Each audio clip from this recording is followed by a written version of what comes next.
प्रिय विद्यार्थियों, सभी को नमस्कार।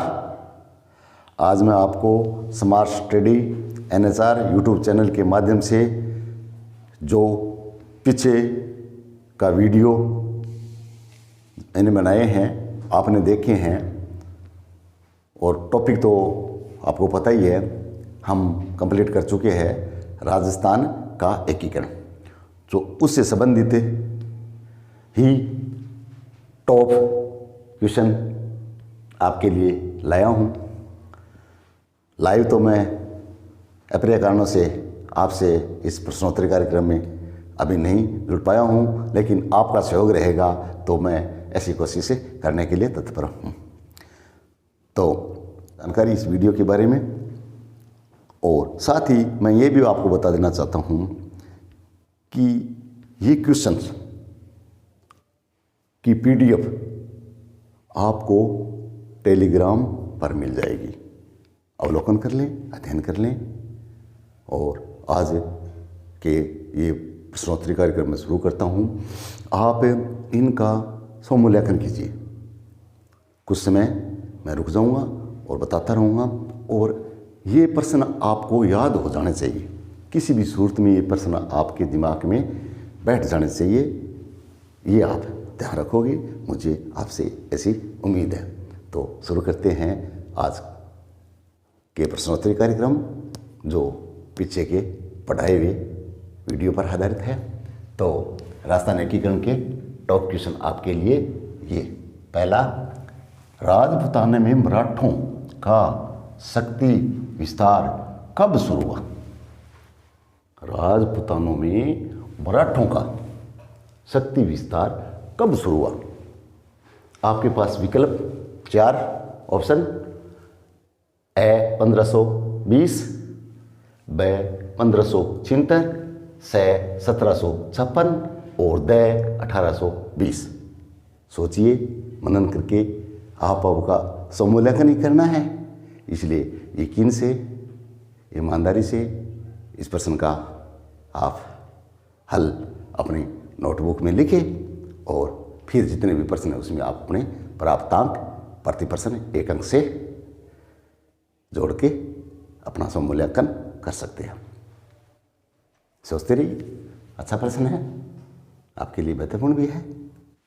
4 विकल्पों से एक का चयन आपको करना है। शायद आपने चयन कर लिया होगा और अपनी नोटबुक पे अपना आंसर भी अंकित कर दिया है।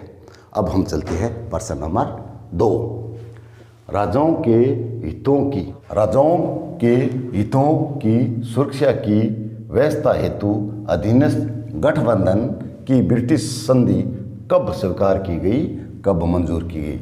आपके लिए 4 विकल्प ये रहेंगे: ए 1788, ब 1818, से 1857, द 1947। आप सोच के अपना उत्तर अंकित कर ले, और आपको ये ध्यान रखना है ये संधि कब मंजूर की गई। जो राजपूतों ने अपने हितों की, जो राजा थे, उनकी रक्षा की व्यवस्था हेतु ब्रिटिश संधि कब मंजूर की गई?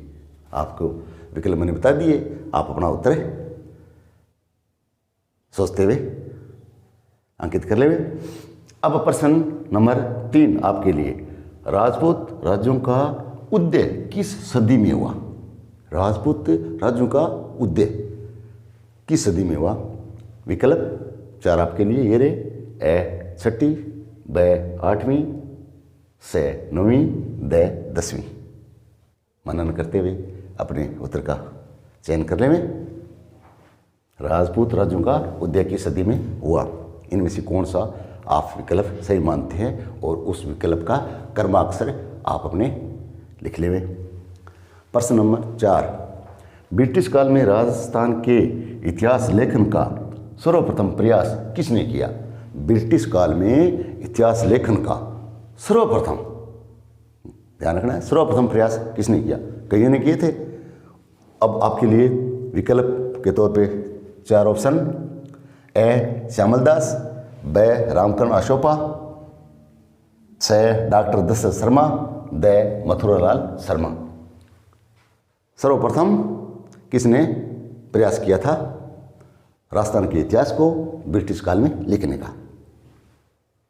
आपने अपना उत्तर नोट कर लिया होगा। चलते हैं अगले क्वेश्चन की ओर, और वो क्वेश्चन है नंबर 5। राज्य पुनर्गठन अधिनियम कब लागू हुआ? जैसे कि मैंने आपको पढ़ाया भी था कि रियासती काल के बाद में केंद्र सरकार की ओर से राज्य पुनर्गठन अधिनियम लागू किया गया था, तो उसकी अध्यक्षता की थी फजलनी ने। तो वो कब था? इसमें आपको केवल सन ऑप्शन में से चुनना है, और आपके लिए ऑप्शन 4 ये है: ए 1956, ब 1965, से 1969, द 1947। यानी राज्य पुनर्गठन अधिनियम कब लागू किया गया। अब चलते हैं अपनी अगले प्रश्न की ओर। प्रश्न नंबर 6, बसंतगढ़ शिलालेख में किस प्रथा पर उत्कीर्ण है? जैसे कि मैंने पढ़ाया था चावड़ावंश के बारे में, वनपाल शासक था उस समय, तो आपको उस प्रथा का विकल्प चुनना है। चारों में से भी ये शिलालेख जो बसंतगढ़ का मशहूर प्रसिद्ध शिलालेख राजस्थान के इतिहास को जानने के लिए था। तो ए विकल्प छठे प्रश्न का सती प्रथा, ब डाकण प्रथा, से दास प्रथा, और द दहेज प्रथा। छठे प्रश्न का आप विकल्प में से सही क्रमाक्षर अपने नोटबुक में लिख लें और स्वमूल्यांकन करें कि उत्तर सोच लिए होंगे, लिख लिए होंगे, और आपको इंतज़ार होगा कि इनका सही उत्तर क्या है। तो इनका सही उत्तर मैं आपको बता देता हूँ। राजपूतानी में मराठों की शक्ति का विस्तार कब हुआ? शायद विकल्प सही है।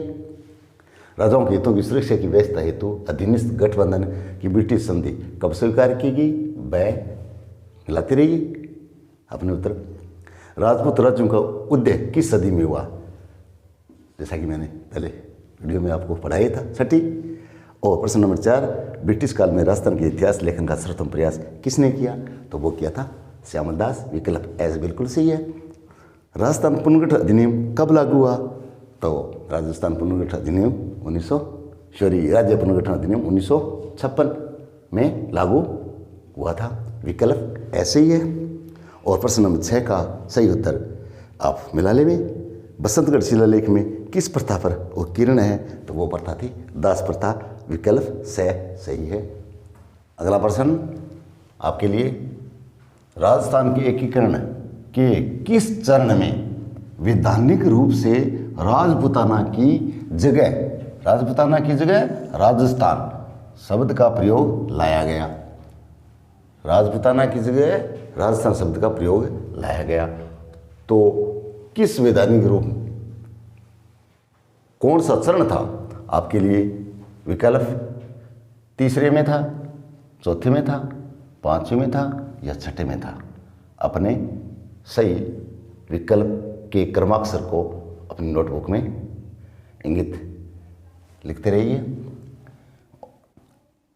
अब आपके लिए 8वां प्रश्न आ रहा है।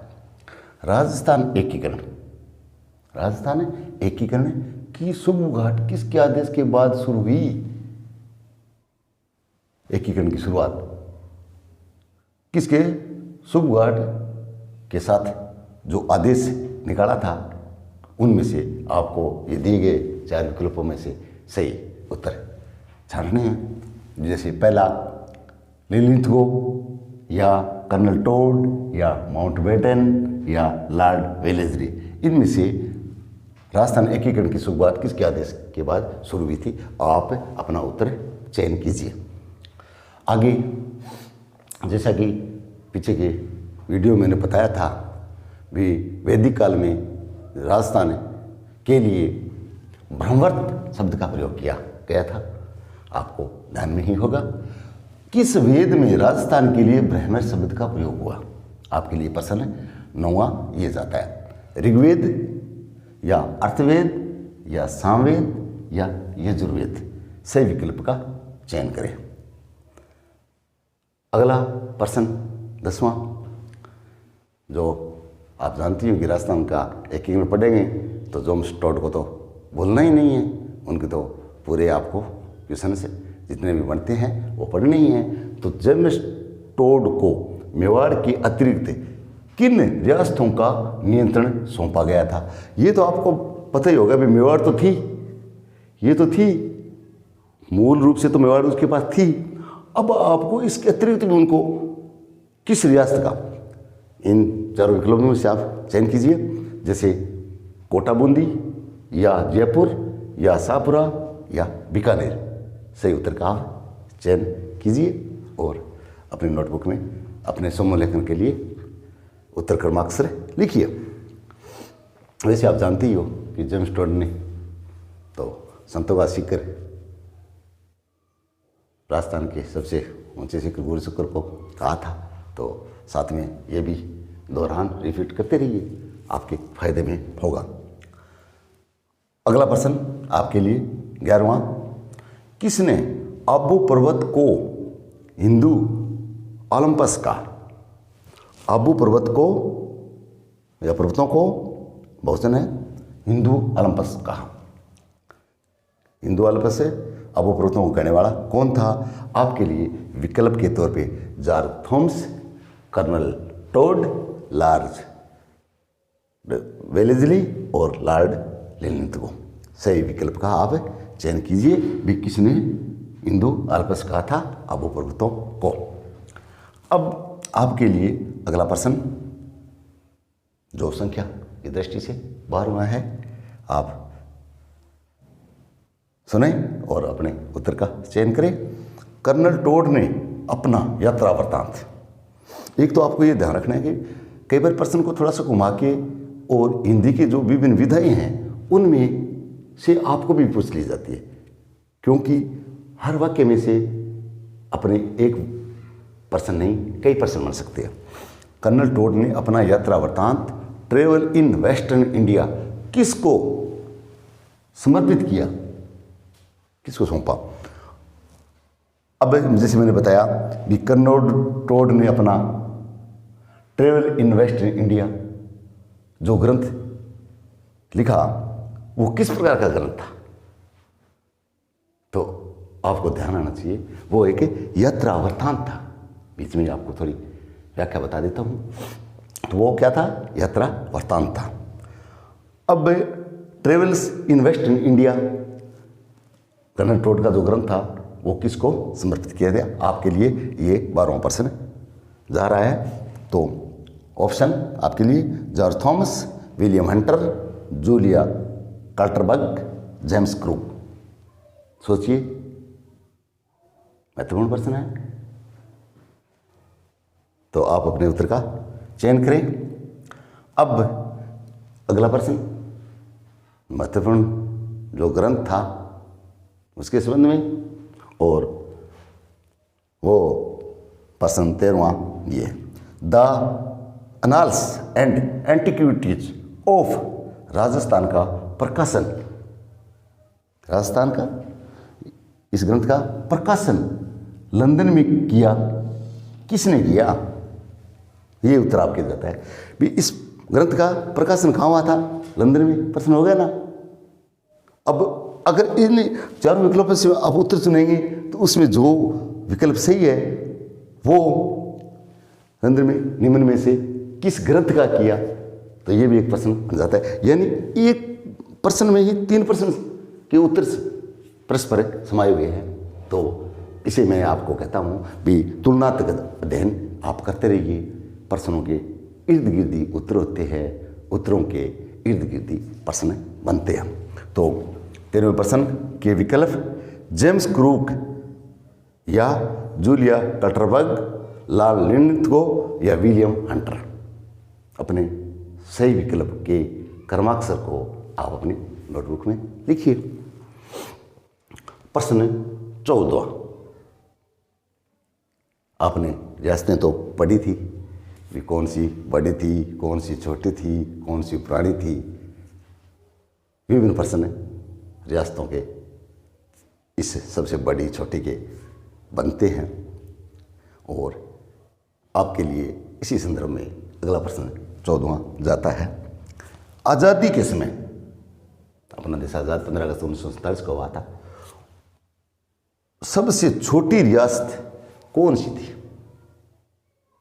सबसे छोटी रियासत कौन सी थी? आपके विकल्प जोधपुर, अलवर, करौली और शाहपुरा। तो ये मैंने आपको 7 से 14 तक प्रश्न कराए हैं और आपने अपने उत्तर का चयन कर लिया होगा। तो इनके उत्तर मैं आपको अपनी स्वमूल्यांकन या संतुष्टि के लिए बता देता हूँ। तो आप उत्तर के इंतज़ार में होंगे, तो क्यों न आपका इंतज़ार ख़त्म कर लिया जाए। तो इसमें राजस्थान के एकीकरण में किस चरण में विधानीय रूप से राजपूताना की जगह राजस्थान शब्द का उपयोग किया गया? तो इस 7वें प्रश्न का आंसर छठे में, जो छठा चरण था, तो उसमें क्या किया गया? ये राजस्थान शब्द का प्रयोग किया गया। तो अगला प्रश्न का उत्तर, राजस्थान एकीकरण की शुरुआत किसके आदेश के बाद शुरू हुई? तो ये आपको याद आ गया होगा, आपने उत्तर सही भी लिखा होगा। तो वो थे लॉर्ड लिनथ्रो। ठीक है, आगे चलते हैं प्रश्न 9 के उत्तर के लिए। किस वेद में राजस्थान के लिए ब्रह्मवर्त शब्द का प्रयोग किया गया? वैदिक काल में जो ब्रह्मवर्त शब्द का उपयोग राजस्थान के संदर्भ में किया गया था, तो आपके लिए विकल्प मैंने दिए थे ऋग्वेद, अर्थवेद, सामवेद, यजुर्वेद। तो सही उत्तर ऋग्वेद, सही उत्तर ऋग्वेद। आप मिलान कीजिए। और अगला प्रश्न 10वां, जेम्स टोड को मेवाड़ के अतिरिक्त किन रियासतों का नियंत्रण सौंपा गया? यानी मेवाड़ तो थी, जैसा कि मैंने पहले बताया, इसके अतिरिक्त कौन सी रियासत का सौंपा गया था? तो उत्तर है कोटा, बूंदी। कोटा, बूंदी, ये सही इस प्रश्न का उत्तर है, जिसे वर्तमान में कोटा बूंदी को तो आप जानती हैं हाड़ौती क्षेत्र कहा जाता है, क्योंकि आंचलिक के बारे में मैंने फिर आपको बता दिया था। तो साथ साथ में वो भी दिमाग में बात आनी चाहिए और याद भी रखने की मैं आपसे अपेक्षा करता हूँ। प्रश्न नंबर 11, किसने आबू पर्वतों को हिंदू ओलंपस कहा? तो उसके लिए कोई ज़्यादा सोचने वाली बात ही नहीं है, कर्नल टोड, जिसे गोडवाला बाबा भी कहते हैं, ये भी ध्यान रखिए। अगला प्रश्न 12वें का उत्तर, कर्नल टोड ने अपना यात्रा वृत्तांत ट्रेवल इन वेस्ट इंडिया किसको समर्पित किया? प्रश्न नंबर 12, तो किसको समर्पित किया? सोचिए। प्रश्न नंबर 12 के उत्तर के लिए आपने नोट कर ही लिया गया था, तो वो समर्पित किया था विलियम हंटर ने। किसने किया था? विलियम हंटर ने। ये उसको समर्पित कर दिया, उसको सौंपा गया था। अगला प्रश्न, the Niles and antiquities of Rajasthan का प्रकाशन, ये तो मैंने बता दिया कि लंदन में तो किया गया, लेकिन लंदन में इसका प्रकाशन किसने किया? 13वें प्रश्न का उत्तर आपने लिख भी लिया होगा और सही भी लिखा होगा, क्योंकि आशावादी हो सकता है आपने सभी प्रश्नों के उत्तर अब तक स्वमूल्यांकन के तहत मिलाए होंगे और सही किए होंगे।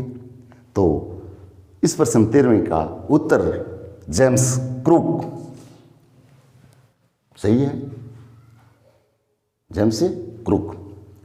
प्रश्न नंबर 14, स्वतंत्रता के समय सबसे छोटी रियासत कौन सी थी? तो छोटी रियासत का चयन करना है, तो छोटी रियासत के विकल्प में से आपको सही उत्तर होगा शाहपुरा। आपने ये 7 से 14 तक मैंने जो प्रश्न लिखाए हैं उनके उत्तर आपने देख लिए, सुन लिए और अपना समूल्यांकन कीजिए। प्रिय विद्यार्थियों, अगला प्रश्न 15वां, जॉर्ज थॉमस सर्वप्रथम किस अंचल में आए थे? ये आंचलिक नाम के विकल्प आपके सामने हैं। मेवाड़, हाड़ौती, शेखावाटी, बांगड़। आपको चयन करना है कि जॉर्ज थॉमस से सबसे पहले किससे क्षेत्र, आंचलिक क्षेत्र जो राजस्थान के पुराने नाम थे उनमें आए थे। और अगला प्रश्न 16वां, किसने राजपूतों की उत्पत्ति अब्बो पर्वत के अग्निकुंड से मानी? ये विकल्प है आपके। अब्बो पर्वत के अग्निकुंड से इन्हें किस इतिहासकार ने मानी? वैसे तो आपको पता ही होगा राजपूतों की उत्पत्ति के किसने विदेशियों की संतान, किसने आर्यों के रूप में वर्णन किया था, जो मैंने पीछे आपको पढ़ाया था। इनमें से आपको राजपूतों की उत्पत्ति अब्बो पर्वत की अग्निकुंड से मानी है। विकल्प जीएस ओझा, चंद्र बरदाई, डीआर भंडारकर और वीडी चट्टोपाध्याय। इनमें से आप है अपना उत्तर चयन करें। अगला प्रश्न 17वां, military memoirs of Mr George Thomas ग्रंथ के लेखक कौन? यानी ये ग्रंथ किसने लिखा? विकल्प William Franklin, George Thomas, Colonel Tod, James Crook. अगला प्रश्न 18वां, किसने मुहर्रनोत नैन्सी को राजस्थान का अबुल फजल कहा? राजस्थान का अबुल फजल नैन्सी को किसने कहा? तो विकल्प मुंशी प्रेमचंद, मुंशी देवी प्रसाद, के मुंशी या रोमिला थोपर। सही विकल्प का चयन करें। प्रश्न नंबर 19, जो रियासती काल था उसमें जैसी रियासतें थी, चीफशिप थी और केंद्र शासित प्रदेश, तो आपको 19वें प्रश्न में चयन करना है कि रियासती काल में एकमात्र केंद्र शासित प्रदेश कौन सा था? कुशलगढ़, लावा, नीमराना, अजमेर मेरवाड़ा।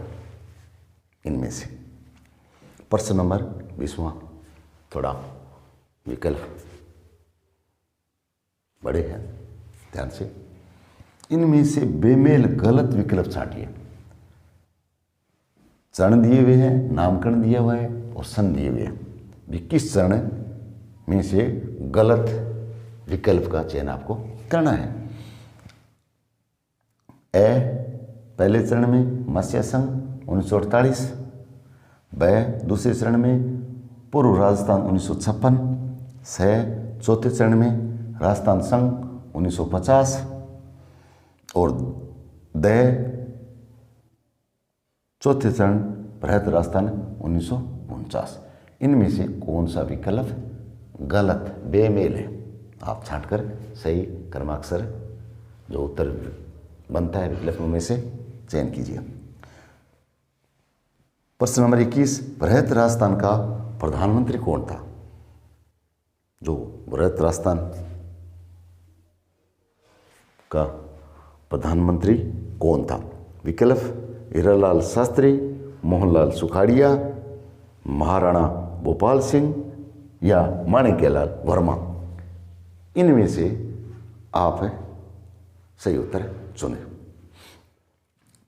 तो ये प्रश्न 15 से 21 तक क्रमशः मैंने बताए और आपको अब उत्तरों का इंतज़ार होगा। तो अपने स्वाध्याय स्वमूल्यांकन के लिए उत्तर सुनिए। जॉर्ज थॉमस सर्वप्रथम किस अंचल में आए थे? उत्तर शेखावाटी अंचल में आए थे। किसने राजपूतों की उत्पत्ति आबू पर्वत के अग्निकुंड से मानी? आबू पर्वत के अग्निकुंड से मानी तो पृथ्वीराज रसो के लेखक कौन है? चंद्रवरदाई। तो इसका विकल्प सही उत्तर चंद्रवरदाई। प्रश्न नंबर 17वां, military memoirs of Mr George Thomas जो ग्रंथ है के राइटर कौन है? तो इसके लिए उत्तर विलियम फ्रैंकलिन। इससे ग्रंथ के लेखक कौन है? William Franklin. प्रश्न नंबर 18, किसने मुनोत नैन्सी को राजस्थान का अबुल फजल कहा? तो सही उत्तर मुंशी देवी प्रसाद ने मुनोत नैन्सी को राजस्थान का अबुल फजल नाम से संबोधित किया और ये अपने लिए अब सामान्य ज्ञान की जानकारी में आ गया। अगला प्रश्न है 19वां, जो रियासती काल थी एकमात्र केंद्र शासित प्रदेश कौन सा था? तो आपने उत्तर सही पहचान लिया ही होगा। कुशलगढ़, लावा, नीमराणा ये तो ठिकाने थे, चिप थे और एकमात्र केंद्र शासित प्रदेश था वो अजमेर, मेरवाड़ा था। इनमें से सही है वो छोड़ दो और बेमेल गलत विकल्प आपको छांटने हैं 20वें में। तो इसमें आपको देखो प्रथम चरण मत्स्य संघ 1948 ये वैसे तो सही है लेकिन बेमेल गलत छांटने हैं तो उत्तर ये नहीं है। इसमें कई बार विद्यार्थी कन्फ्यूजन में हो जाते हैं तो इसमें गलत पूछा है, यानी 3 इसमें से सही है, यही गलत है तो उसका चयन आपको करना है। और वो मैं आपको बता दूं कि 20वें प्रश्न में आप ये ध्यान देना कि कौन सा विकल्प गलत है। तो ये 56 नहीं, ये ध्यान देना, यानी आपका आंसर ये हो जाएगा। ये तो सही है लेकिन ये गलत है। अगले प्रश्न के लिए 21वां, बृहद राजस्थान का प्रधानमंत्री कौन था? जो बृहद राजस्थान बना था उसमें प्रधानमंत्री कौन था? तो राजस्थान प्रधानमंत्री, और मैंने आपको बताया था कि मनोनीत मुख्यमंत्री, बाद में मुख्यमंत्री पदनाम शोभनीय हो गया। तो इस प्रश्न का सही उत्तर है पंडित हीरालाल शास्त्री। ये आप के उत्तर जो आपने दिए हैं उनसे मिलान करके अपनी संतुष्टि करें। शायद उम्मीद करता हूँ कि आपने अभी तक इन सही प्रश्नों के उत्तर सही दिए होंगे। 22वां प्रश्न, गोकुललाल असावा का संबंध किस रियासत से था? गोकुललाल असावा का संबंध किस रियासत से था? कोटा, उदयपुर, शाहपुरा या सिरोही? प्रश्न नंबर 23, शुंकत राजस्थान में किस रियासत का विलय हुआ था? जो शुंकत राजस्थान बना था उसमें इनमें से किन रियासत या राष्ट्रों का विलय हुआ था? आपको विकल्पों में से चयन सही उत्तर का करना है। प्रश्न नंबर 24, राजस्थान एकीकरण हुआ था उसमें वर्तमान राज्यपाल के पद के लिए उपयुक्त पद नाम क्या था? यानी एकीकरण के समय राज्यपाल जो वर्तमान में है अपने पदनाम, उस समय क्या नाम था? ये आपको चयन करना है।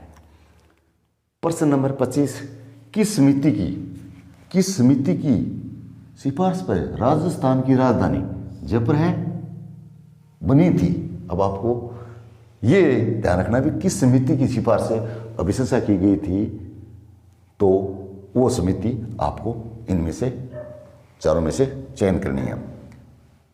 पी सत्यनारायण राव समिति, शंकरदेव समिति, वीएन गाडगिल समिति या फजल अली समिति।